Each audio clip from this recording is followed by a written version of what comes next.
Kelihatan nggak hari ini Indonesia? Yang ini Sengkuni, yang ini Pendeta Dorna. Sengkuni itu orang yang pernah ambisi pengen jadi raja tapi gagal.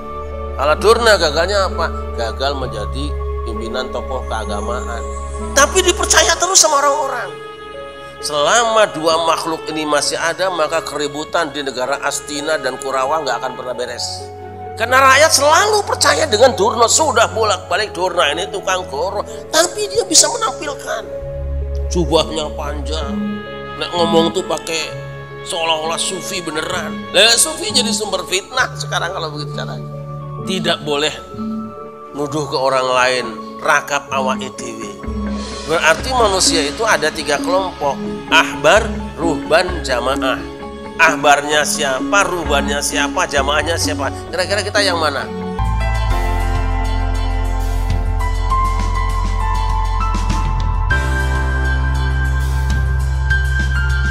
Assalamualaikum warahmatullahi wabarakatuh.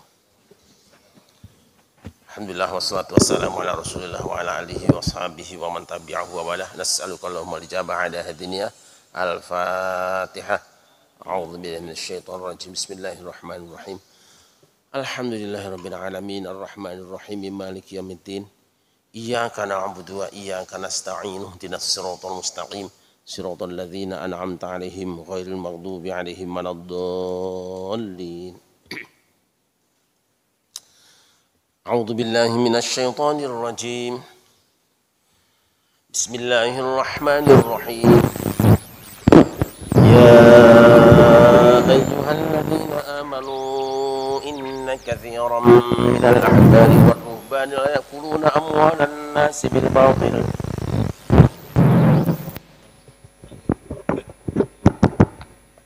لا يأكلون أموال الناس بالباطل ويصدون عن سبيل الله والذين يكنزون الذهب والفضة ولا ينفقونها في سبيل الله فبشرهم بعذاب أليم يوم يحمى عليها في نار جباههم وجنوبهم هذا ما كنزتم لأنفسكم فذوقوا ما كنتم تكنزون فتكوى بها جباههم وجنوبهم وظهورهم هذا ما كنزتم لأنفسكم فذوقوا ما كنتم تكنزون. Bismillahirrahmanirrahim. Wahai orang-orang yang beriman, sesungguhnya banyak dari para nabi dan rahib benar-benar Dari mana? Diulangi? Para rabi dan rahib. Gitu. Wahai orang-orang yang beriman, sesungguhnya banyak dari para rabi dan rahib benar-benar memakan harta manusia dengan batil serta memalingkan manusia dari jalan Allah. Orang-orang yang menyimpan emas dan perak tetapi tidak menginfakannya di jalan Allah, berikanlah kabar gembira kepada mereka bahwa mereka akan mendapat azab yang pedih.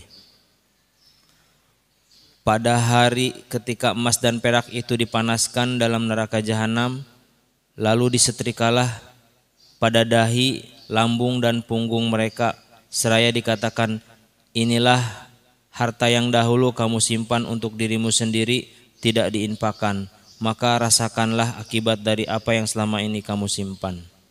Sadaqallahul azim.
Hai orang-orang yang beriman,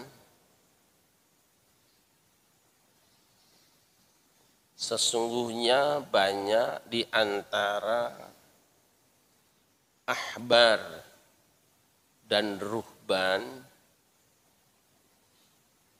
orang-orang yang benar-benar makan harta masyarakat, makan harta manusia dengan cara yang tidak benar dan mereka menghalangi manusia dari jalan Allah. Orang-orang yang menimbun emas dan perak serta tidak menginfakkannya di jalan Allah, berilah mereka itu kabar gembira bahwa mereka akan mendapatkan siksaan yang pedih. Ahbar itu adalah istilah yang digunakan untuk menamakan para ulama dari kalangan Yahudi. Sedangkan ruhban adalah istilah untuk para ulama dari kalangan Nasrani. Kedua kelompok manusia ini dibedakan karena profesi dan skillnya. Kata ahbar terambil dari kata hibr atau habr. Nah, nanti ada habr, ada hibr. Dulu kita waktu kecil suka kenal mihbaratun. Kalau nulis kita kan suka ditutul. Tempat mangsi. Jadi ahbar itu asal katanya diambil dari tinta. Kata tinta yang berarti tinta, mangsi.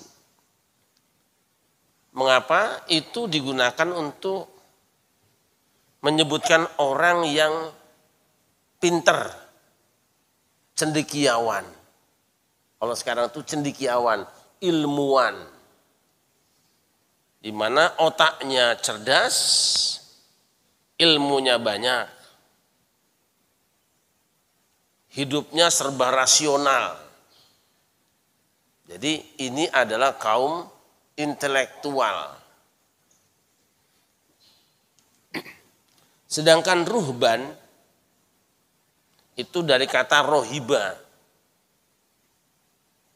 Dalam Quran ada ayat fa iyaya farhabun. Takutlah kamu hanya kepadaku. Jadi rohiba itu takut. Kalau takut itu bukan pekerjaan kepala, bukan pekerjaan otak, tetapi pekerjaan hati.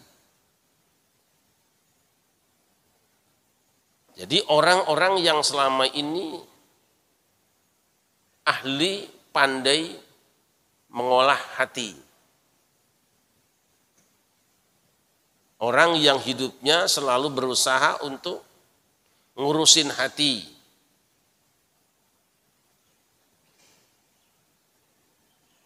Bahasa gampangnya mereka adalah rohaniawan, spiritual, ahli spiritual.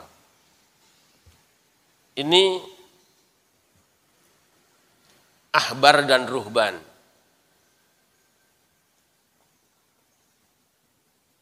Nah, mereka itu adalah orang-orang yang selama ini dianggap sebagai manusia tempat bertanya dan meminta bantuan kaitannya dengan Tuhan. Ahbar, kalau sekarang itu ahli fikih, ahli fatwa, adalah orang-orang yang fatwanya didengarkan oleh masyarakat Yahudi. Sedangkan ruhban adalah orang-orang yang spiritualnya menjadi tumpuan orang-orang Nasrani. Ini dua agama besar ini mewakili dua keadaan manusia di dalam beragama. Nah, ahbar itu ahli berfikir, sedangkan ruhban ahli zikir. Nah gitu kira-kira. Supaya kelihatan petanya kita gambar. Ulama itu ada dua yang diceritakan di sini. Al-Yahud, ulama Yahudi, An-Nasara. Ulama ul-Yahud namanya Al-Ahbar. Ulama Nasara adalah Ar-Ruhban. Ahbar ini ahli berfikir. Yatafakkarun. Ruhban yadhkurun, ahli zikir. Ini ahli fikir, ini ahli zikir.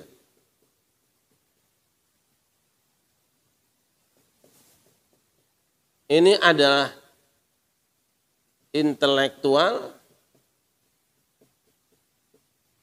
ruhban adalah spiritual.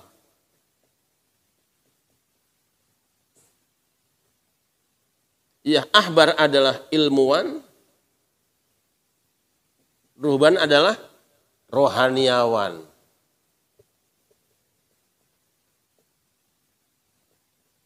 Nah ini dia.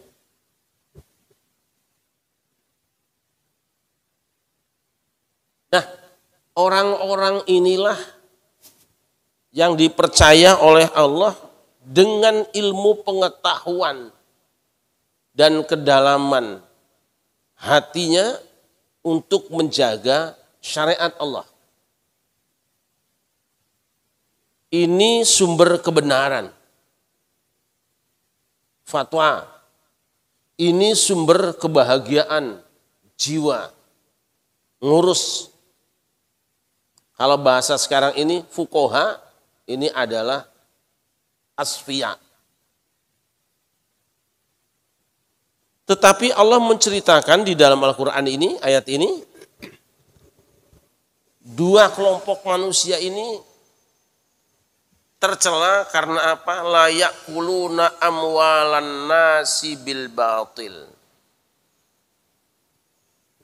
Banyak di antara mereka yang makan harta masyarakat dengan cara yang tidak dibenarkan oleh syariat. Aneh tuh. Ulama tapi makan harta yang menyalahi syariat. Padahal dia tokoh agama. Ini. Dengan cara apa? Kelompok pertama ahbar adalah dengan fatwanya. Karena yang ditunggu-tunggu itu adalah keputusan hukum, kebijakan, benar apa salah, ini atau itu, dari situ berangkatnya. Sedangkan yang kedua adalah bagaimana cara beribadah yang benar kepada Allah, mendekatkan diri pada Allah. Nah, apa yang mereka lakukan sehingga mereka disebut layak kuluna amwalan nasi bil batil, memakan harta manusia dengan cara yang batil? Para ulama mengatakan mereka terlibat risyuah, suap. Karena apa?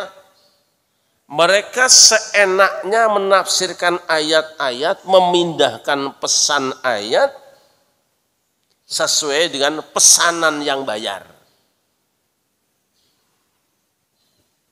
Mereka tahu yang benar itu A. Kok bisa ya jadi B? Ada yang bayar. Sini. Mereka jadi kaya dadakan. Karena apa? Karena ada yang pesen. Misalnya ayat Al-Quran sudah jelas, ayat Bible mengatakan dalam Taurat bahwa Kanjeng Nabi Muhammad itu akan datang di akhir zaman. Jelas cetha welo-welo yang akan datang itu Nabi Muhammad. Tapi karena ada pesanan orang, Karena Nabi Muhammad itu bukan dari Bani Israel, tapi dari Bani Ismail. Bagaimana caranya supaya orang tidak beriman dengan Muhammad? Tafsirnya dibelokkan. Tuh. Jadi yang dimaksud adalah bukan Muhammad. Ayatnya sama yang dibaca, tetapi dibelokkan. Pembelokan tafsir. Ruhban apa? Wah, ini tinggi lagi. Ruhban itu orang yang tinggi spiritualnya, ahli ibadah pada Allah. Dia memberikan jaminan kartu ampunan lah bahasa sekarangnya. Orang bikin dosa silakan saja, yang penting ngasih duit nanti diampuni sama Allah. Kaya dua-duanya. Tapi cara-cara itu di hadapan Allah batil, tidak benar. Nah, kalau zaman sekarang apa? Termasuk di sini adalah orang-orang yang pegang kekuasaan keulamaan, tetapi karena kepentingan pesanan bisa merubah pendirian yang secara peraturan sudah benar, pindah kepada yang tidak benar. Ini biasanya musim-musim pilkada sama pilpres banyak yang gini. Tahu bahwa yang benar adalah ini. Yang menurut persyaratan adalah ini. Tapi karena ada pesanan diangkat jadi apa gitu. Atau dapat apa dia memindahkan pernyataannya. Dan membawa umatnya, membawa jamaahnya untuk bareng dengan dia. Jamaah gak dapat apa-apa. Rakyat gak dapat apa-apa. Dia yang kayanya. Yang mengumpulkan hartanya dia itu. Nanti termasuk di dalam hal ini adalah apa? Orang yang memindahkan pengetahuan yang seharusnya itu yang dibenarkan jadi dibelokkan. Mungkin kalau bahasa gampangnya gini. Umpamanya ada seorang caleg pesen. Nanti suaraku dimenangkan ya. Nih,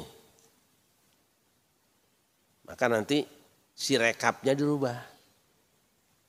Kan dia tahu bahwa itu salah.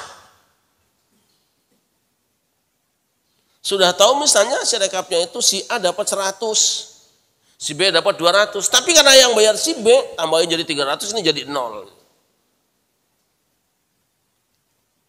Ini penyimpangan perilaku seperti ini, memindahkan kebenaran kepada yang tidak berhak pun termasuk dalam kategori ini.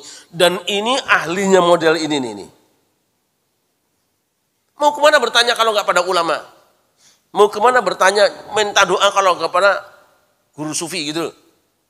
Nah, kalau sekarang ini kira-kira fatwanya. Ahli fatwa, kalau ini ahli tarekat lah.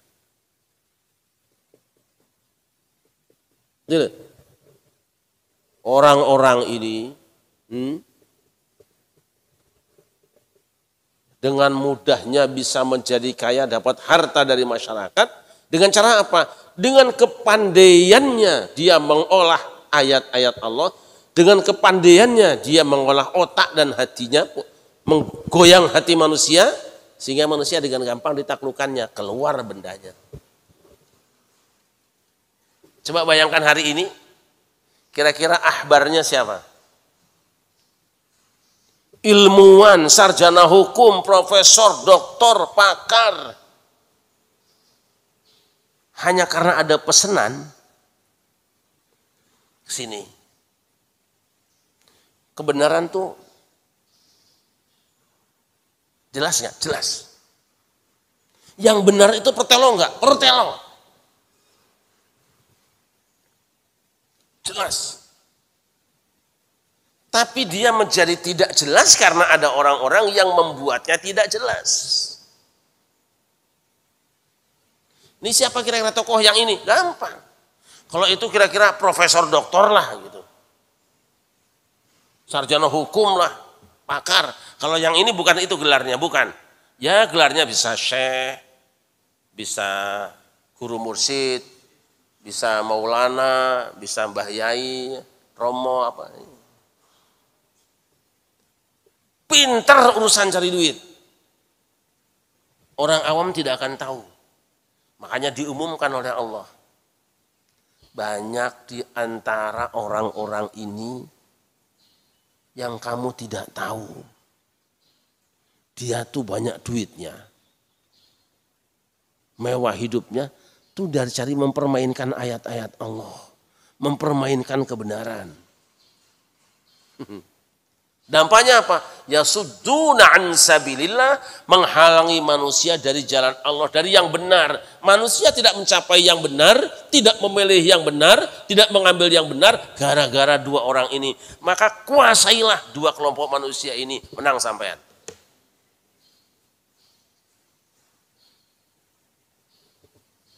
Jelas ya? Jadi orang-orang ini tempat sowan, cuma beda.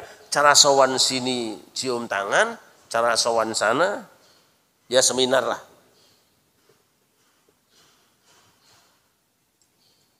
Berbicara. Wah.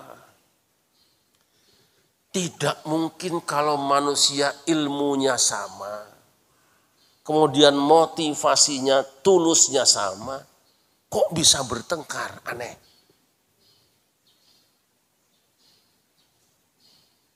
Saya dengan Pak Haji Mahali misalnya sepakat ingin mencari duren. Kita tahu duren yang bagus tuh yang manis-manis dan pahit. Kita sepakati dari rumah. Begitu udah sepakat kemudian kita nyari ke tukang duren. Kira-kira nanti kesimpulannya duren yang paling bagus beda enggak? Enggak mungkin, pasti sama. Sebab ukurannya udah jelas. Saya dengan Pak Haji sama, maunya milih yang manis-manis pahit. Begitu datang di sana ada yang asam pasti nggak kepilih. Kecuali tukang buahnya mesen ke rumah saya. Jadi tolong ya, nanti di sana pilih punya saya. Saya kembaliin duitnya, tenang aja, 2 kali lipat. Saya berani bertengkar dengan Haji Mahali di tempat makan durian. Walaupun waktu saya makan keplek ikan, memang asam.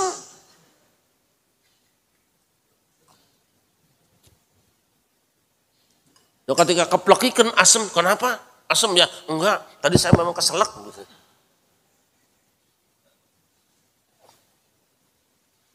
Kelihatan nggak hari ini Indonesia? Yang ini Sengkuni, yang ini Pendeta Dorna.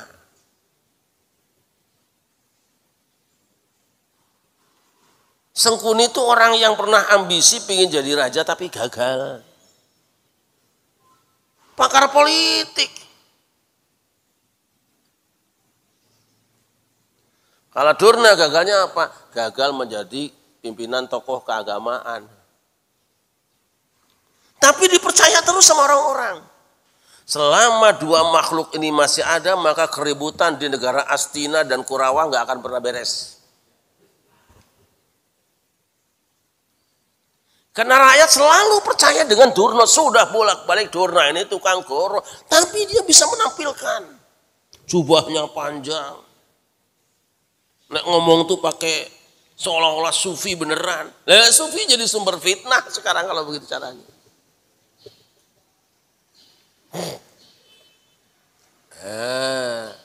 Kelihatan ya?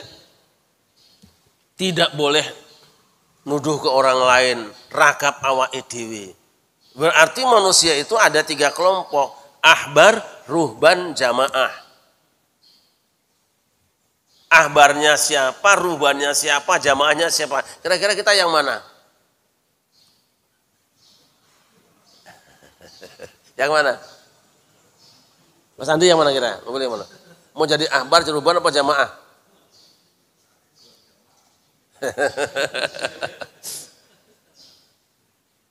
Jamaah ya diperes terus. Diperes. Masya Allah, subhanallah.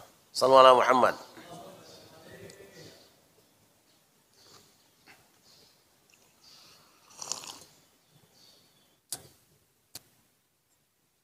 Baru 2 golongan Islam yang benar mengajarkan ada keseimbangan antara spiritual dan intelektual. Spiritualitas dan intelektualitas gabung dua-duanya. Siapa mereka? Ulul albab alladzina yadhkurunallaha qiyaman wa 'udan wa 'ala junubihim wa yatafakkaruna fi khalqis samawati wal ard. Senantiasa berzikir kepada Allah tapi pakai juga otaknya mau mikir. Kebanyakan kita ini bangsa Indonesia dominannya itu ininya kurang. Makanya kalau ngaji dongeng lu seneng. Dan mereka akan tertipu gampang dikeruk duitnya kalau sudah dapat cerita dongeng kebohongan.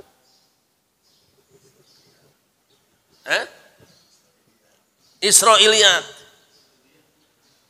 Makanya kalau panjenengan pengen diterima cerita aja pada suatu hari, udah khusyuk jamaahnya. Ada seorang wali terbang di atas daun pisang. Jalan di atas air, padahal emang habis hujan. Di jalannya banyak air. Dia duduk di atas daun pisang. Ya daun pisang letak. Itu lebih menarik daripada orang ngaji suruh mikir. Kebanyakan ya, nggak semua. Coba aja pengajian. Bapak Ibu, bintang itu terdiri dari 12 bintang. Ada Saturnus, ada apa tuh? Uranus. Apa ini? Mulai pulang aja. Ngaji kok kayak gini. Pengajian misalnya bicara matematika, akar kuadrat, nggak ada yang ngaji. Tapi kalau pengajian nggak usah pakai ayat, langsung cerita. Anu bin Anu al Anu adalah seorang waliullah yang bisa terbang, jadi terbangan aslinya. Udah orang langsung gini aja tuh. Lagi ngobrol sama temen, meneng aja, diam.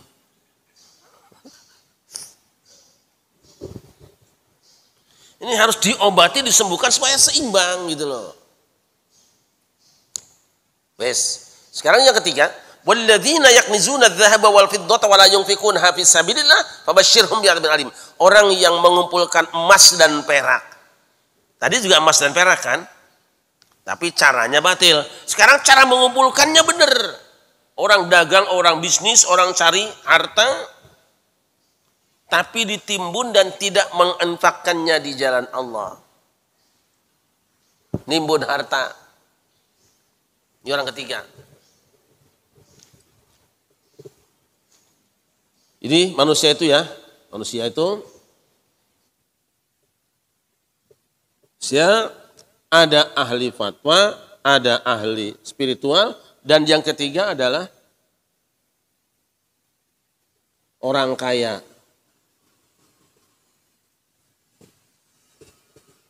Ilmuwan, rohaniawan, dan hartawan.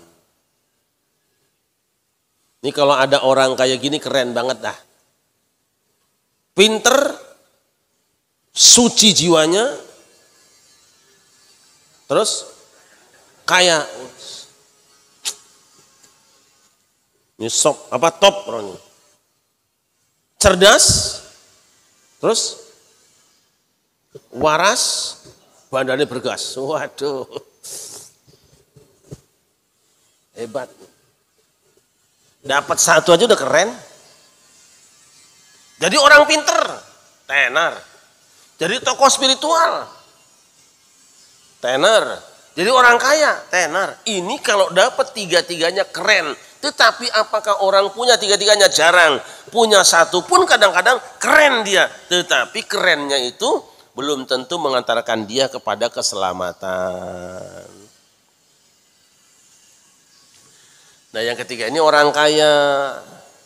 Boleh kaya? Boleh. Yang tidak boleh, wala yunfikunaha fi sabilillah. Dia menumpuk harta, tapi dalam tumpukan kumpulan hartanya itu tidak dizakati, tidak diinfaki. Itu yang tidak boleh.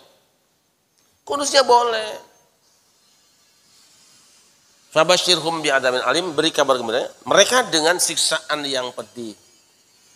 Ini tiga-tiga, kok yang ini nggak disebut masuk neraka? Nggak perlu, udah jelas itu mah. Kok ulama yang model tadi nggak disebut masuk neraka? Kok tokoh sufi yang model kayak gitu kelakuannya nggak disebutkan ancaman nerakanya? Ceto welo-welo, ngerti orang itu. Begitu orang dengar ternyata ulama makan harta dengan yang batil. Nah, mangan barang haram. Kalau ini mangan barang haram dari cara mendapatkannya, yang dua ini, sedangkan orang yang terakhir itu adalah orang yang makan barang haram karena belum mensucikannya. Bisnisnya boleh, bener, dagang, jadi dokter, jadi perawat, jadi apa saja. Tetapi dari hasil yang dia peroleh, dia makan tanpa ada yang diinfakkannya, tidak ditunaikan hak-hak hartanya, zakatnya tidak ditunaikan. Maka kalau yang itu adzabun alim, siksa yang pedih. Ini kira-kira yang dua ini apa dapatnya nih? Bukan cuma alim, tapi azim dan muhim adalah orang yang mencari harta benda dunia dengan cara-cara menjual ayat Allah, menjual-jual nama Allah. Tuh. Malaikatlah dibawa-bawa. Nabi Khidirlah dibawa-bawa. Imam Mahdi juga dibawa-bawa. Ini kayaknya ramai banget sekarang ini. Yang paling buruk di sisi Allah adalah yang mencari harta benda dunia dengan menjual dan memutarbalikkan ayat-ayat Allah atau memperalat ayat-ayat Allah. Yang itu nggak memperalat, yang itu memang dia mah serakah aja. Tapi yang ini bertingkah ini. Kira-kira tiga-tiganya udah ada belum hari ini? Ada belum? Jangan-jangan kita di antara mereka. Nah, apa hukumannya?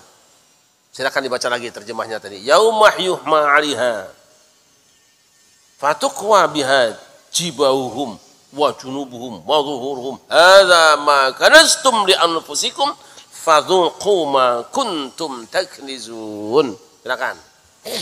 Bismillahirrahmanirrahim. Ingatlah pada hari ketika emas dan perak dipanaskan dalam neraka jahanam. Lalu dengan itu disetrikakan dahi, lambung, dan punggung mereka seraya dikatakan kepada mereka, inilah harta bendamu yang kamu simpan untuk dirimu sendiri, maka rasakanlah akibat dari apa yang kamu simpan itu. Hartanya bukan membuat dia gembira. Jangankan di akhirat nanti disetrikakan dengan hartanya yang dipanaskan di neraka, dibandulkan ke dia, ditimpakan ke dia, di dunia pun jadi bahan omongan orang. Nah, semua orang akan memetik dari tanaman yang kita tanam, cepat atau lambat, tetapi pasti orang yang menimbun harta, orang yang mencari harta dengan cara yang batil, di dunia dan di akhirat akan dapat balanya, dapat hukuman dan azabnya.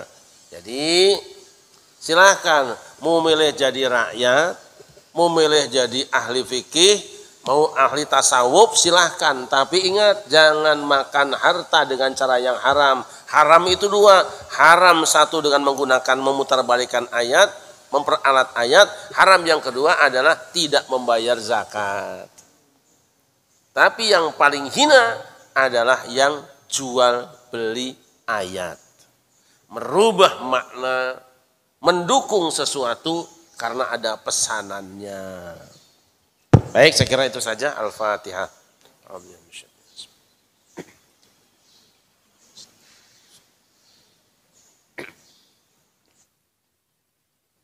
Allahumma salli ala sayyidina Muhammad wa ala sayyidina Muhammad sayyidil awwalin wal akhirin wa sallam radhiyallahu tabaraka wa ta'ala an kulli sahabati rasulillah ajma'in.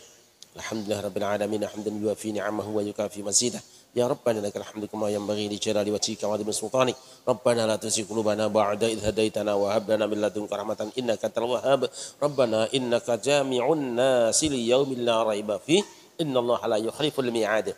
Rabbana atina fid dunya hasanatan wa fil akhirati hasanatan wa qina adzabannar. Wa sallallahu ala sayyidina Muhammadin wa ala alihi wa sahbihi wa baraka wasallam. Bi fadli subhana rabbika rabbil izzati amma yasifun. Assalamun ala mursalin walhamdulillahi rabbil alamin. Hasbunallahu wa ni'mal wakil. Assalamualaikum warahmatullahi wabarakatuh.